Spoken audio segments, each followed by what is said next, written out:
കാര്യമാണ്. ഇവിടെ ജനങ്ങളുടെ അഭയകേന്ദ്രമാണ് ഈ മെഡിക്കൽ കോളേജ്. ആ മെഡിക്കൽ കോളേജ് നിലവിലൊരു ആശങ്കയുടെ കേന്ദ്രമാകുകയാണ്. അപ്പൊ സ്വാഭാവികമായിട്ട് അവിടെ കഴിഞ്ഞ ദിവസം തീപിടുത്തമുണ്ടായി.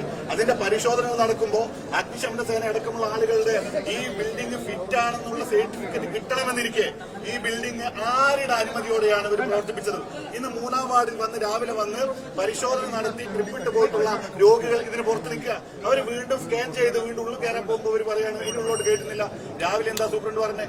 രാവിലെ പ്രിൻസിപ്പൽ നിങ്ങൾ കേട്ടില്ലേ? ഈ ബിൽഡിംഗിൽ ആരുമില്ല, രോഗികളില്ല. ഞങ്ങൾ ഇപ്പൊ ഉള്ളോട്ട് കയറി പറയുന്നു ഇപ്പൊ രോഗികളില്ല, നേരത്തെ രോഗികൾ ഉണ്ടായിരുന്നു. അപ്പൊ എന്താ ഇവർ ആരോടാ കാര്യങ്ങൾ മറയ്ക്കുന്നത്? ഇവിടെ ഒരു തീപിടുത്തം ഉണ്ടായാൽ, അതിന്റെ ഒരു ബുദ്ധിമുട്ടുകൾ ഉണ്ടായാൽ അത് പരിശോധിച്ച് അത് ക്ലിയർ ചെയ്തതിന് ശേഷം വേണ്ടി ബാക്കി ആളുകളെ കയറ്റാൻ, അതല്ലല്ലോ ഇവിടെ നടക്കുന്നത്. അപ്പൊ ഇവിടെ ആർക്കും ഒരു ഉത്തരവാദിത്വമില്ല.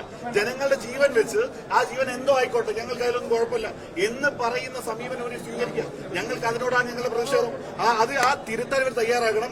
ഈ ബിൽഡിംഗ് ഫിറ്റ് ആവാതെ ഇവിടെ ജനങ്ങളെ പ്രവേശിപ്പിക്കാൻ, അവരുടെ ജീവിതം വീണ്ടും ദുരിതത്തിലേക്ക് കൊണ്ടുപോകാൻ പാടില്ല എന്നാണ് ഞങ്ങളുടെ ആവശ്യം. ഇന്നിപ്പോ പ്രിൻസിപ്പാളെ കാണും, പ്രിൻസിപ്പാളോട് സംസാരിക്കും. രാവിലെ ഞങ്ങൾക്ക് ഉറപ്പ് നൽകിയപ്പോൾ HDS മെമ്പർ ഇവിടെ ഉണ്ട്.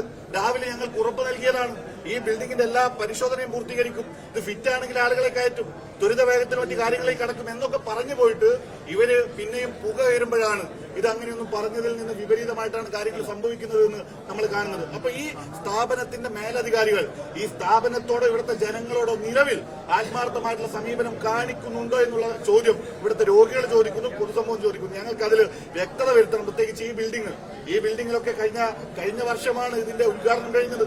അത് തന്നെ ഇപ്പൊ നമ്മൾ നോക്കുമ്പോൾ വീണ്ടും തീപിടുത്തമെന്നൊക്കെ പറഞ്ഞാൽ പണിയിലടക്കം എന്തെല്ലാം അട്ടിമറി നടന്നു എന്നുള്ള ചോദ്യം നമ്മുടെ മുമ്പാകെ വരികയാണ്.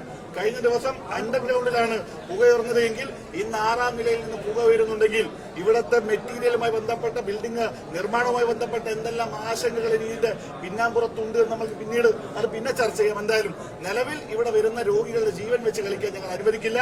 അതിനടിയന്തരമായി നിലവിൽ ഉയർന്നു വരുന്ന ആശങ്കയ്ക്ക് മറുപടി പറയാൻ ഇവിടുത്തെ പ്രിൻസിപ്പൽ തയ്യാറാകണം.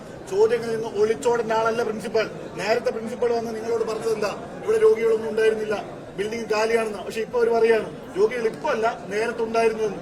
പുറത്ത് വന്നിട്ട് രോഗികളായി രാവിലെ ഇവിടെ വന്ന് ട്രിപ്പിട്ട് പോയിട്ടുള്ള രോഗികൾ പറയുന്നു ഞങ്ങൾ ഇവിടെ രാവിലെ പരിശോധനയ്ക്ക് എത്തിയിട്ടുണ്ട്, 3-ാം വാർഡിൽ പോയിട്ടുണ്ട്, ഞങ്ങൾക്ക് ട്രിപ്പിട്ടിട്ടുണ്ട്, ഇപ്പൊ സ്കാൻ ചെയ്യാൻ പുറത്ത് പോയി തിരിച്ചു വരുമ്പോൾ ഉള്ളോട്ട് കയറ്റുന്നില്ല. അപ്പൊ ഇതൊക്കെ വ്യക്തമാക്കുന്നത് കൃത്യമായി ഇത് ചോദിക്കാനും പറയാനും മെഡിക്കൽ കോളേജിൽ ആരുമില്ല എന്നുള്ള അവസ്ഥയിലേക്ക് പോകുന്നു. കഴിഞ്ഞ ദിവസത്തെ തീപിടുത്തത്തിന് ശേഷം പല ജീവനുകൾ നഷ്ടമായി, അതിന്റെ മറ്റു പിന്നാമ്പുറ കാര്യങ്ങളൊക്കെ വരും. അങ്ങനെയുള്ള വലിയൊരു ചർച്ചയായിരിക്കുന്ന കോഴിക്കോട് മെഡിക്കൽ കോളേജ് ഇപ്പോഴും നിരുത്തരവാദിത്തപരമായി ഇവർ കൈകാര്യം ചെയ്യുന്നു എന്നതാണ് കളക്ടർ മറുപടി പറയേണ്ടത്. ഇതിന്റെ സ്ഥാപനത്തിന്റെ മേലധികാരിക്കൊപ്പം തന്നെ ഈ കോഴിക്കോടിന്റെ കളക്ടർ ഉൾപ്പെടെയുള്ള ആളുകൾ ഇതിന് മറുപടി പറയണം. ജനങ്ങളുടെ ആശങ്ക പരിഹരിക്കാൻ തയ്യാറാകണം.